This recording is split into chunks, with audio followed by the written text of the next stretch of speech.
क्या है हमारा एक्टिव पैसिव, जिसे हम वॉइस बोल देते हैं। वॉइस समझते हो? वॉइस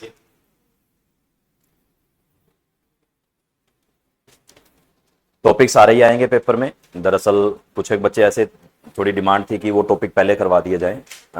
अगर आपने 15 मार्क्स अपने पूरे कंप्लीट करने हैं तो सारे टॉपिक करने पड़ेंगे। एक आधे टॉपिक के चक्कर में ना पड़े कि मैं एक टॉपिक कर लेता हूँ या दो कर लेता हूँ, मेरे 2 मार्क्स आ जाएंगे। 2 मार्क्स के लिए नहीं बैठे हम यहाँ पे, 15 मार्क्स के लिए बैठे। ठीक है, तो 15 मार्क्स हमने कैसे लेने हैं उसके लिए बात करते हैं, उसी टॉपिक के रिगार्डिंग बात करेंगे। तो अगला टॉपिक है, पहले हमने टेंस कर लिया। टेंस पहले करना क्यों जरूरी होता है? क्योंकि एक्टिव पैसिव नरेशन आर्टिकल ये सारे टेंस पे डिपेंड है। प्रैक्टिस सेंड कर रखी है मैंने, आपका कोई एक आधा दिन निकाल के प्रैक्टिस कर लेंगे। ठीक है, तो एक्टिव पैसिव टेंस के बाद ये टॉपिक करने जरूरी होते हैं। मतलब सबसे पहले जो टेंस एक ऐसा टॉपिक है जिसके बिहाफ पे ये सारे टिके होंगे। वो बात होती है ना कि मतलब एक ही कर लिया तो सारे क्लियर हो जाएंगे। जैसे मैंने आपको बोला था कि अगर आप टेंस क्लियर कर लेते हैं तो हमारी 48% इंग्लिश क्लियर हो जाती है। और ये 48% हमने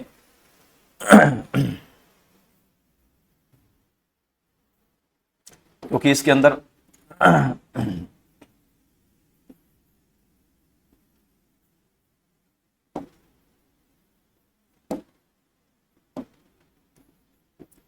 48% टाइप के रूल्स होते हैं टेंस के अंदर, इसीलिए अपने को टेंस करने जरूरी है। ठीक है, कोई भी पेपर आप दोगे उसके अंदर सबसे पहले आपको यही करवाया जाएगा ताकि आगे के जो टॉपिक कर रहे हैं वो इजी हो जाए। उस इजी टॉपिक को करने के लिए अपने को टेंस करने पड़ते हैं।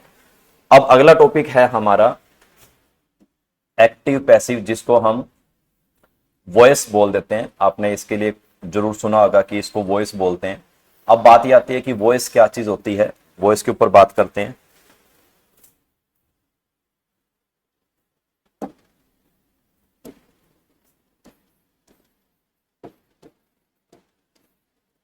वॉइस के 2 पार्ट होते हैं, एक्टिव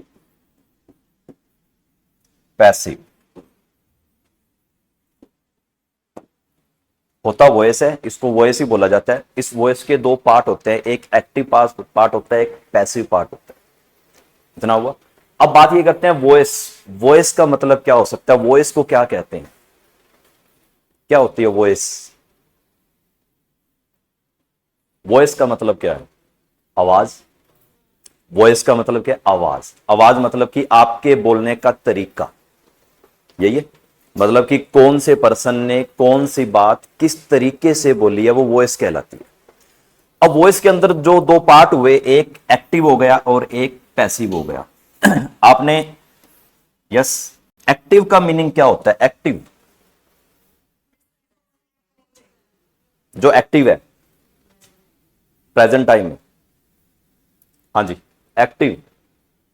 एक्टिव का मीनिंग क्या है? एक्टिव अपने आप में क्या है कि किसी, जैसे सपोज मैं हूं, मैं एट प्रेजेंट अभी एक्टिव हूं और मैंने किसी को कोई बात बोली है कि ऐसे ऐसे करके कोई बात बोली है, मैंने वो बात बोली है, और जो बात बोली है वो मैंने ही खुद बोली है। मतलब मैंने उसको बात बोली है कि मतलब तुम्हें पढ़ना चाहिए, मैंने उसको बात बोली।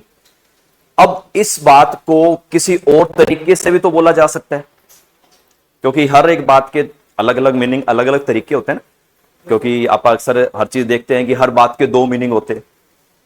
कहीं ना कहीं अपने माइंड के अंदर ये बात आती है कि डबल मीनिंग वाली बातें करना, या डबल मीनिंग होना, या हर बात के 2 मीनिंग होना, या हर बात को 2 तरीके से कहना, 3 तरीके से कहना, 6 तरीके से कहना। ऐसा ही ना कि मतलब मैं, तुम्हें पढ़ना चाहिए, ठीक है, अभी मैंने अब आपको एक्टिव कर दिया, मतलब एक्टिव तरीके से बोल दिया कि मैंने आपको बोल दिया कि तुम्हें पढ़ना चाहिए। अब इस बात को दूसरे तरीके से भी बोला जा सकता है, तुम्हें मुझसे पढ़ना चाहिए। पढ़ा कौन रहा है? पर्सन तो एक ही है। मतलब पर्सन तो यहां पे एक ही है, उस बात को बोलने का जो तरीका है वो 2 तरीके से हो गया। मतलब एक तुम्हें पढ़ना चाहिए, ठीक है, और एक तुम्हें मुझसे पढ़ना चाहिए। पर्सन तो एक ही है ना यहाँ पे। जो पर्सन एक ही है यहाँ पे, तो वो अपने आप में एक्टिव है। जब ये किसी तरह से कोई काम करेगा, उस काम का इफेक्ट जो है वो पैसिव तरीके से पड़ेगा। ये कोई काम करेगा और इस काम का इफेक्ट पैसिव तरीके से पड़ेगा। पैसिव इनकम, इसके लिए आपने एक वर्ड और सुना होगा, पैसिव इनकम। क्या होता है ये पैसिव इनकम? एक्टिव इनकम और पैसिव इनकम। थोड़ा सा हटके बात करेंगे। एक्टिव इनकम और पैसिव इनकम क्या चीज होती है? ये आपको लाइफ के अंदर ये चीजें जरूर इंप्लीमेंट करनी चाहिए, एक्टिव इनकम और पैसिव इनकम, क्योंकि यही सब कुछ है जिंदगी में। एक्टिव इनकम कौन सी हो सकती है? जो है जो प्रेजेंट में है वो एक्टिव इनकम है। और पैसिव इनकम, पैसिव इनकम का मतलब होता है एक्टिव इनकम। जैसे कि मैं अभी रिसेंटली अगर मेरी बात करूं, मैं कॉलेज में पढ़ाता हूं, यहां से मुझे सैलरी मिलती है, ये मेरी एक्टिव इनकम है। ये जो है ना, ये मेरी एक्टिव इनकम। यहां पे मैं पढ़ा रहा हूं, ये पैसिव इनकम है। वो पैसिव इनकम, इसके अलावा मुझे इनकम कहां से मिलेगी जो परमानेंट सारी उम्र आएगी? यूट्यूब से। जो यूट्यूब से इनकम आएगी वो पैसिव इनकम। एक तो मैं काम कर रहा हूं, एक्टिव तरीके से काम कर रहा हूं, उसकी मेरे को सैलरी मिल रही है, जो सैलरी मिल रही है वो एक्टिव इनकम है। और एक ही पर्सन जब दूसरा काम को किसी तरीके से कर रहा है, वो जो वो इनकम आ रही है वो पैसिव इनकम। एक्टिव इनकम और पैसिव इनकम। और आज के टाइम में, आज के दौर के अंदर कहते हैं खर्चे इतने बढ़ चुके हैं, तो अपने को पैसिव इनकम को पहले लेके चलना पड़ेगा। एक्टिव इनकम तो कोई बात नहीं, आप काम कर रहे हो, नो इशू, कोई स्कूल में लग जाएगा, कोई की शॉप में लग जाएगा, कोई ठीक है गवर्नमेंट जॉब लग जाएगा, वो तो एक्टिव इनकम हो गई। लेकिन ज्यादा ध्यान किसके ऊपर लगाना पड़ेगा? पैसिव इनकम के ऊपर। पैसिव इनकम मस्ट है आज के टाइम, और इतनी मस्ट हो चुकी है, कहते हैं कि आजकल अगर बच्चों का छोटा सा खिलौना भी लेने चले जाओ तो भी 500-700 हजार रुपए का। वो छोटी सी बात है ये। आजकल बच्चे डिमांड भी, मेरे को थार गाड़ी चाहिए। वो बेटा 3 साल गया, वो अभी उसको पता है कि ये थार गाड़ी है। तो ये बहुत बड़ी बात है कि आज के जो बच्चे हैं वो शार्प हो चुके हैं। और आप समझ सकते हो कि आज के बच्चे इतने शार्प हो चुके हैं, आने वाले बच्चे कितने शार्प होंगे। तो इसलिए मतलब पैसिव इनकम के ऊपर दौड़ लगानी होगी, जिससे हमारी आने वाली पीढ़ियां, वो कहते हैं कि 7 पीढ़ियां अच्छे ढंग से बैठ के खा सके। तो ऐसे एक जोक था, कहते कि तू काम क्यों नहीं करता? कहता मैं, मतलब मेरी 7 पीढ़ियां थी, वो इतना काम करेगी थी मैं बैठ के खा सकूं। तो कहते तेरे पास क्यों नहीं है? कहता मैं 8वीं पीढ़ी हूं। तो 8वीं पीढ़ी के पास कुछ नहीं है। हम 8वीं पीढ़ी वाले हैं।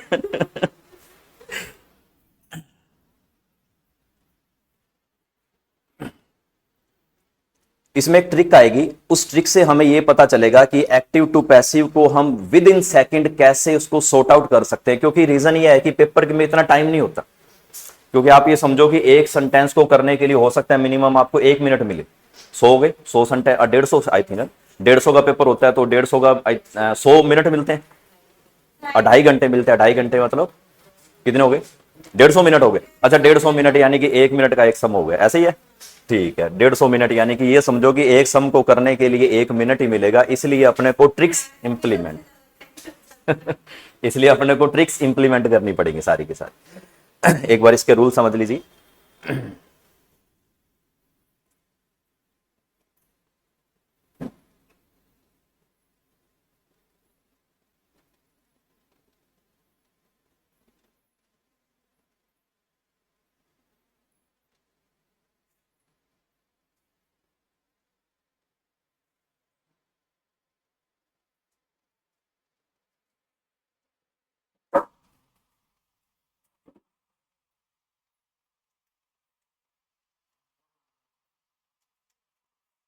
हाँ जी।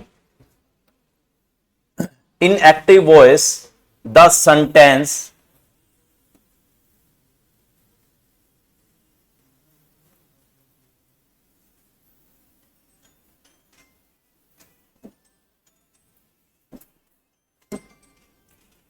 एक्टिव वॉइस में जो सेंटेंस होता है वो कहां से स्टार्ट होता है? सबसे पहले उसके अंदर आपको बंद कर, बंद कर, बंद कर दो, बंद कर। एक्टिव वॉइस के अंदर एक बार इसके रूल को थोड़ा ध्यान से समझे।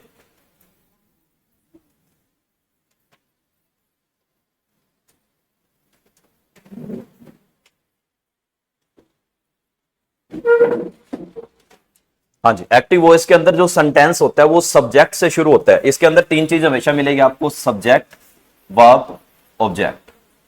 क्योंकि जब तक ये चीज कंप्लीट नहीं होगी एक सेंटेंस कभी अपने आप में कंप्लीट नहीं होता। एक सब्जेक्ट होना चाहिए, वर्ब होनी चाहिए, ऑब्जेक्ट होना चाहिए। अब एक्टिव के अंदर, एक्टिव का मतलब कि जो बात एक प्रॉपर वे में बोली गई है उसमें स्टार्टिंग कहां से होती है, उसकी स्टार्टिंग सबसे पहले उसमें एक सब्जेक्ट होगा, सब्जेक्ट के बाद एक एक्शन होगा, एक्शन का मतलब कि वर्ब, फिर उसके बाद ऑब्जेक्ट होगा, ऑब्जेक्ट मतलब कि किसने ये काम, किसके द्वारा ये काम किया गया या किस चीज के ऊपर काम किया, वो ऑब्जेक्ट होगा। और in the end of the sentence at is the act upon the subject is the doer. जो डोयर का मीनिंग होता है, जो ये सब्जेक्ट होता है इसका आधिकारिक रूप होता है। आधिकारिक, आधिकारिक का मतलब होता है कि सब्जेक्ट ही, मतलब सब्जेक्ट के द्वारा, यानी कि जो काम किया गया सब्जेक्ट ने किया ना, तो सब्जेक्ट के द्वारा अगर कोई काम किया जाता है तो वो डोयर कहलाता है। मतलब जो सब्जेक्ट है वो डोयर है। अगर यहां पे इसको सब्जेक्ट बोल सकते हैं या उसको डोयर बोल सकते हैं। In the of the action, यानी कि जो डोयर है, यानी कि जो सब्जेक्ट है, उसने जो काम किया है, उसने जो बोला है या किया या कुछ किया है। The structure of the active voice is subject plus verb plus object. Active voice का सबसे बड़ा स्ट्रक्चर, यानी कि जिससे ये सेंटेंस चेंज होगा, वो ये है। एक्टिव वॉइस का जो स्ट्रक्चर है, subject plus verb plus object. जैसे कि ही राइट्स अ लेटर। अब इस सेंटेंस में सब्जेक्ट कौन है, ही हो गया, उसके बाद वर्ब्स हो गई, और उसके बाद ऑब्जेक्ट, यानी कि उसने किसके ऊपर काम किया, यानी कि सब्जेक्ट ने किसके ऊपर काम किया और क्या किया। सब्जेक्ट ने किसके ऊपर काम किया और क्या किया, यानी कि सब्जेक्ट ने क्या किया, क्या लिखा, लेटर, यानी कि सब्जेक्ट ने एक लेटर लिखा। इस तरह से सेंटेंस नॉर्मल आया, अभी चेंज नहीं कर रहे हैं। ये तो था एक्टिव का सेंटेंस, मतलब कि एक्टिव के अंदर जो सेंटेंस होता है वो इस तरह से बन के आता है। अब पैसिव वाला देखते हैं।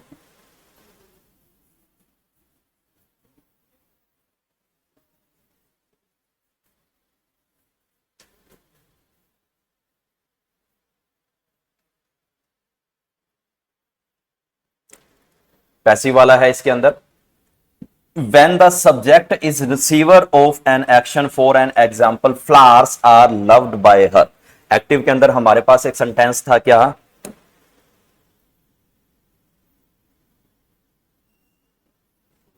she loves flowers। अब इसको जब हमने पैसिव में चेंज किया तो ऑटोमेटिकली क्या हो जाएगा, जो सब ऑब्जेक्ट है वो किस में चला जाएगा, सब्जेक्ट में। सब्जेक्ट के बाद हमने देखना है कि कौन सी हेल्पिंग वर्ब लगेगी,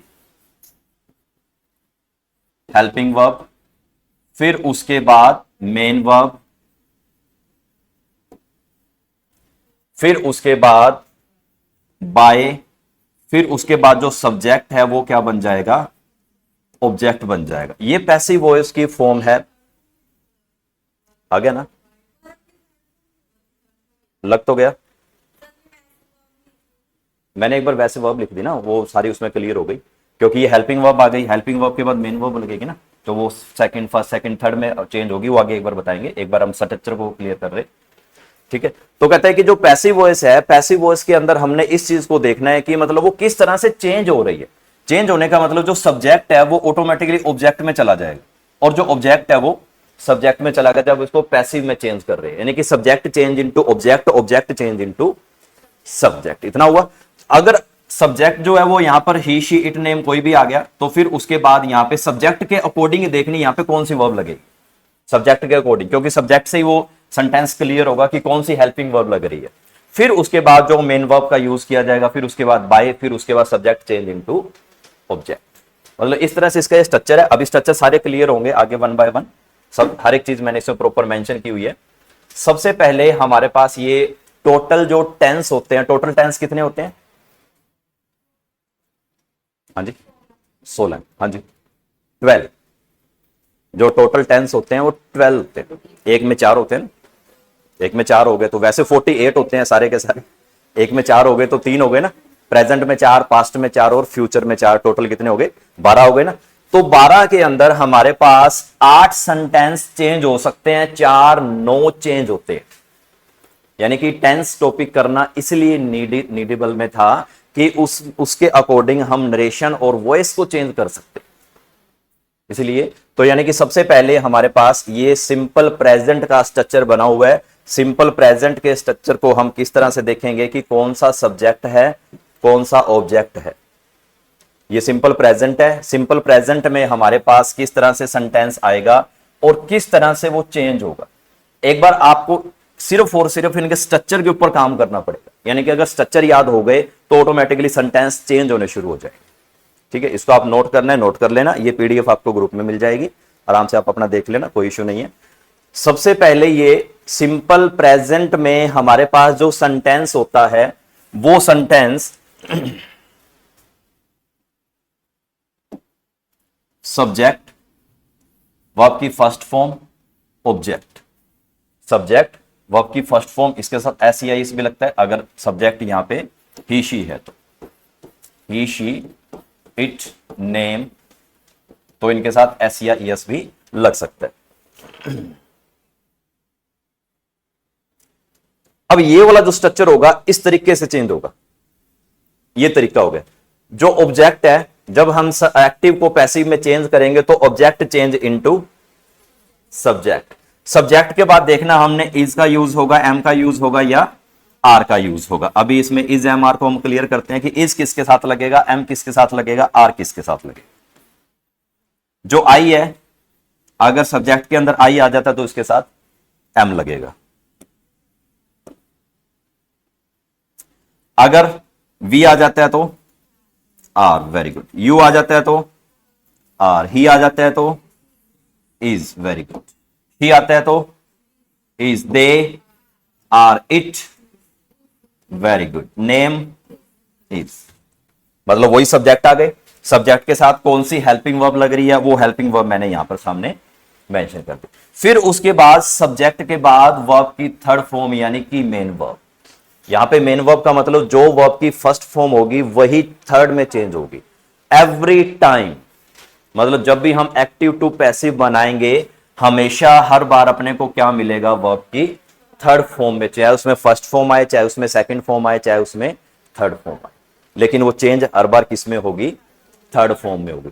ये चीज ध्यान दे, मतलब जैसा एक्टिव वैसा ही पैसिव, जैसा एक्टिव वैसा ही पैसिव। ये एक्टिव टू पैसिव बनाने का सबसे अच्छा रूल है। मतलब कई बार क्या होता है कि क्वेश्चन मार्क लिखा हुआ है तो क्वेश्चन मार्क ही बनेगा। अगर इसमें किसी तरह से कुछ मतलब पुराने टाइम की बात की गई है, पास्ट की बात की गई, तो पास्ट में ही चेंज हो। नरेशन में होता है कि प्रेजेंट चेंज इनटू पास्ट, लेकिन एक्टिव पैसिव के अंदर जैसा एक्टिव वैसा ही पैसिव अकॉर्डिंग टू सब्जेक्ट, क्योंकि इसने काम किया, इसके द्वारा काम किया गया, यानी कि उसने काम किया और इसके द्वारा काम किया गया। तो एक्टिव टू पैसिव, जैसा एक्टिव वैसा पैसिव। ये is am are, is am are इस तरह से हमने चेंज कर लिए। फिर उसके बाद देखते हैं कि उसके बाद वर्ब की third form, first form change into verb की थर्ड फॉर्म। फिर उसके बाद बाय, बाय हम हर बार क्यों यूज करते हैं, क्योंकि उसके द्वारा काम किया गया, उसके द्वारा काम किया गया, इसीलिए बाय लगा दिया। बाय के बाद सब्जेक्ट चेंज इनटू ऑब्जेक्ट, यानी कि जो सब्जेक्ट था अब वो ऑब्जेक्ट में चेंज हो रहा है। ऑब्जेक्ट क्या है, अगर सब्जेक्ट में आई आ गया तो चेंज इनटू मी, अगर सब्जेक्ट में वी आ गया तो चेंज इनटू अस, अगर यू आया तो यू का यू, और ही का him, she her, they them, it it, name name यानी किसी का नाम। सब्जेक्ट चेंज इनटू ऑब्जेक्ट, साथ में इसके ऑब्जेक्ट भी लिखो, क्योंकि सिंपल में आपसे पुट किया जाएगा। सिंपल सिंपल एक बार बताया हूं मैं, टिपिकलिटी में जाने की नीड नहीं। ओके हुआ। 8 के 8 स्ट्रक्चर है, ऐसे सेम टू सेम इसमें आपको एक्सप्लेन कर रहा हूं एक बार। Present, simple present, simple past, second वाला स्ट्रक्चर। सिंपल पास्ट के अंदर हमारे पास same to same subject, past के अंदर हमेशा आपको वर्ब की सेकंड फॉर्म ही मिलेगी। पास्ट सेंटेंस या पास्ट टेंस का मतलब यही होता है वर्ब की सेकंड फॉर्म। अगर वर्ब की सेकंड फॉर्म कहीं मिल गई तो इसका मतलब ये समझ लीजिए कि ये पास्ट की बात कर रहे हैं।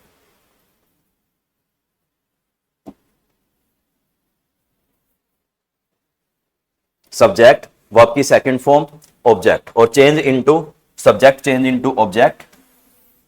अब ये वर्ब की सेकंड फॉर्म कहीं आती है तो वो चेंज इनटू वॉज वर, यानी कि वर्ब की सेकंड फॉर्म आ गई तो वो किस में चेंज होगी, वो वॉज और वर्ब में चेंज होगी, या वॉज लगेगा या वर लगे। अब वॉज किसके साथ लगेगा और वर किसके साथ लगेगा, आई के साथ वॉज, वी के साथ वर, यू के साथ वर, शी के साथ वॉज, दे के साथ वर, इट के साथ वॉज, आगे क्या,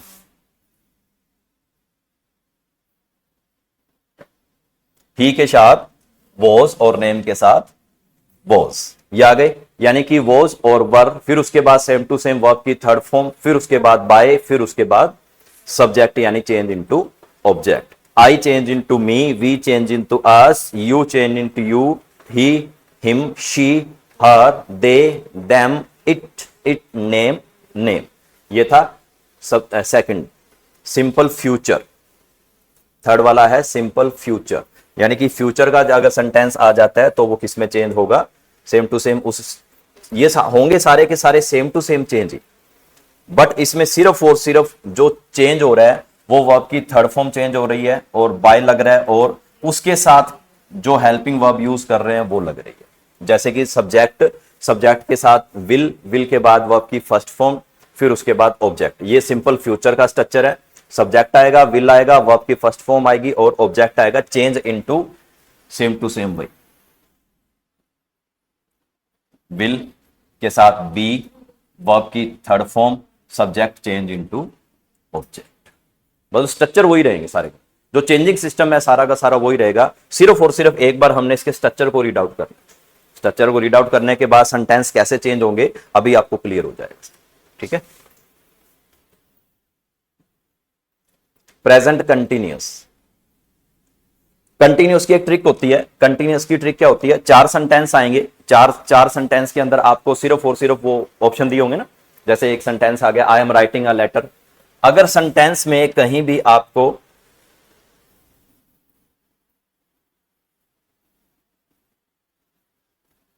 वर्ब की फोर्थ फॉर्म, ये वर्ब की वर्ब फोर्थ का मतलब क्या है, आईएनजी, वेरी गुड। जैसे मान लीजिए गो, वेंट, गोन, गोइंग और गोज, ये पांचवी फॉर्म होती है। First, second, third, fourth, fifth, ये पांच वर्ब्स की फॉर्म यूज की जाती हैं। वैसे तीन होती हैं, वैसे तीन, फर्स्ट सेकंड थर्ड यूज की जाती हैं। जब उसके साथ आईएनजी या ईएस लग जाता है तो पांच बन जाती है। आईएनजी लग गया तो वो चौथे वाली है, अगर ईएस लगा तो वो पांचवें वाली। ये वर्ब की पांच फॉर्म होगी। यहां पे फोर्थ फॉर्म का यूज किया गया, इसका मतलब आईएनजी, वर्ब की फर्स्ट फॉर्म के साथ आईएनजी का यूज हो रहा है, ये वर्ब की फोर्थ फॉर्म हो गई। ऐसे अगर सेंटेंस में कहीं भी अपने को किसी भी तरीके से आईएनजी वाला या कंटिन्यूअस वाला सेंटेंस मिल जाए, कंटिन्यूअस की स्पेलिंग चेक कर सकते हैं एक बार। अगर कंटिन्यूअस वाला अपने को सेंटेंस मिल जाए तो सिर्फ और सिर्फ एक ही पहचान करनी है, क्या, बस सेंटेंस को ओके कर देना, बात ही खत्म। ये क्योंकि इतना टाइम नहीं होगा, मैं वही बता रहा हूं ना कि हमारे पास 1 मिनट है, 1 मिनट में हम पढ़ेंगे या सोचेंगे, सेंटेंस के अकॉर्डिंग अगर बात करेंगे कि पढ़ने या पढ़ने के बाद उसको सॉर्ट आउट करे जा रहे तो टाइम वेस्ट होगा। कंटिन्यूअस का सेंटेंस पेपर में आता है, 2 सेंटेंस पेपर में आते हैं कंटिन्यूअस के, और कंटिन्यूअस के अंदर ये स्ट्रक्चर हो गया, subject plus is am are plus verb की first form plus ING plus object. अगर ये वाला स्ट्रक्चर आ गया तो इसमें इसको चेंज होगा, सब्जेक्ट चेंज इनटू ऑब्जेक्ट, फिर उसके बाद इजएमआर, फिर उसके बाद बीइंग। अगर सेंटेंस के अंदर अपने को कहीं भी बीइंग मिल गया तो उसके ऊपर आंखें बंद करके टिक कर देना, आपका सेंटेंस हो, बीइंग लगेगा, मतलब पहचान है ये सेंटेंस की। इज एम आर आ जाए तो मतलब उसके अंदर क्या मिलेगा अपने को, वर्ब की फर्स्ट फॉर्म प्लस आईएनजी मिलेगा, और वो आगे वाला जो आंसर हमने करना होगा बीइंग लगा के आंसर क्लियर करना, बीइंग। ओके हुआ। बाकी सेम टू सेम वही, सब्जेक्ट चेंज इनटू ऑब्जेक्ट, किसके साथ क्या लगेगा, किसके साथ क्या लगेगा।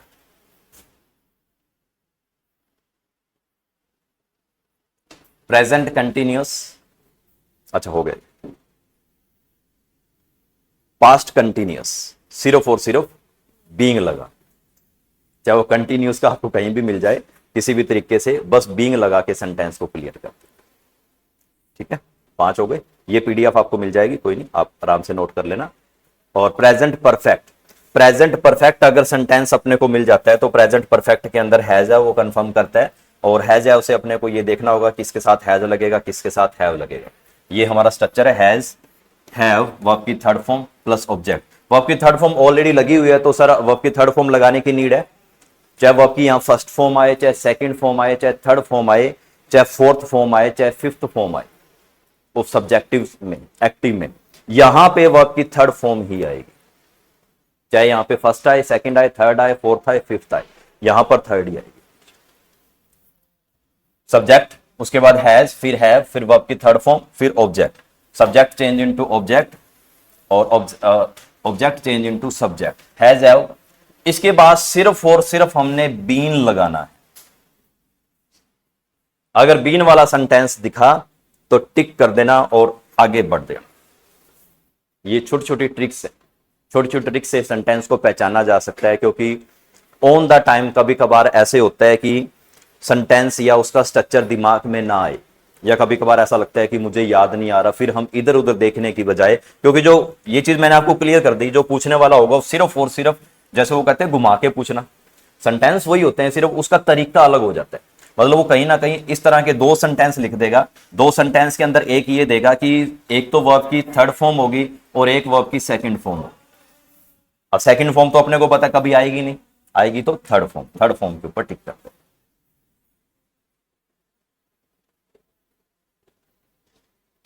पास्ट परफेक्ट, हैड और बीन, हैड आ गया, उसके बाद बीन आ, मतलब बीन लगाते ही सेंटेंस क्लियर होता है पैसिव के अंदर। और फिर उसके बाद फ्यूचर परफेक्ट, विल हैव लिखा होगा, विल हैव के बाद वर्ब की थर्ड फॉर्म के साथ बीन लग जाए। मतलब ये सिर्फ और सिर्फ एक्टिव टू पैसिव के अंदर ये फॉर्मूलेज हैं। इस फॉर्मूले से हम जिसको एक्टिव टू पैसिव बनाने के लिए सिर्फ और सिर्फ हमने बीइंग और बीन, सिर्फ ये 2 याद करने। बीइंग याद करना है प्रेजेंट के अंदर, यानी कि आईएनजी वाला अगर सेंटेंस आ गया तो बीइंग लगा के उसको पैसिव में चेंज कर लेना है। हैज हैव हैड वाला आ गया तो बीन लगा, सिर्फ ये 2 चीजें याद करनी। बीन, क्योंकि वो हैव आया वो उसके ऊपर, हैव आया वो तो उसके बाद बीन लगेगा। बीइंग और बीन, 2 ये चीज, 2 वर्ड याद करने होते हैं, इससे एक्टिव टू पैसिव हमारे चेंज होने शुरू हो जाते हैं। अब वो वाले 4 सेंटेंस जो चेंज नहीं हो सकते, ये है वो मेन 4 सेंटेंस। अगर इसमें कोई सेंटेंस आ गया तो वो नो चेंज कहलाएगा। नो चेंज, ये 4 सेंटेंस आपको प्रॉपर एक बार याद करने पड़ेंगे। पहला future continuous, present perfect continuous, past perfect continuous, future perfect continuous, ये तीनों कंटिन्यूस वाले हैं, परफेक्ट कंटिन्यूस, ये नो चेंज कहलाते। अगर इस स्ट्रक्चर के अंदर कभी कोई सेंटेंस आ गया वो नो चेंज कहलाएगा। नो चेंज मतलब कि उसमें चेंज नहीं किया जा सकता। हाँ ठीक है, रूल रेगुलेशन के अकॉर्डिंग उसको चेंज किया जा सकता है, लेकिन पॉसिबिलिटी नहीं बन पाती, वो सेंटेंस क्लियर नहीं हो पाता। जैसे कि मैं एक सेंटेंस देता हूं आपको,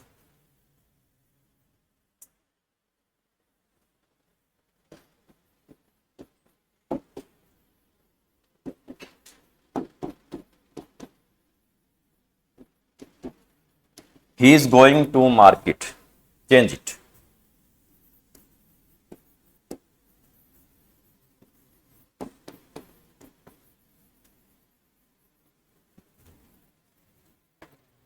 दो सेंटेंस लिखे हैं मैंने सामने, he is going to market, she is going to home. इसको चेंज करने की कोशिश कीजिए। दोनों सेंटेंस कौन से हैं? वर्ब की फर्स्ट फॉर्म प्लस आईएनजी है, वर्ब की फर्स्ट फॉर्म प्लस आईएनजी। क्या? हाँ, कंटिन्यूस, वेरी गुड, चेंज कीजिए।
इसको चेंज करना है, एक्टिव टू पैसिव बनाना है इसको।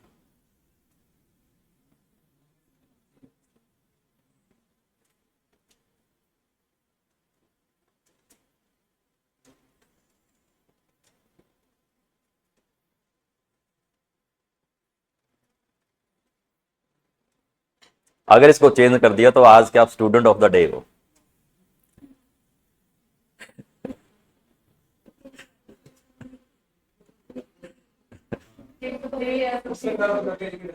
Market. He is going to market, she is going to home.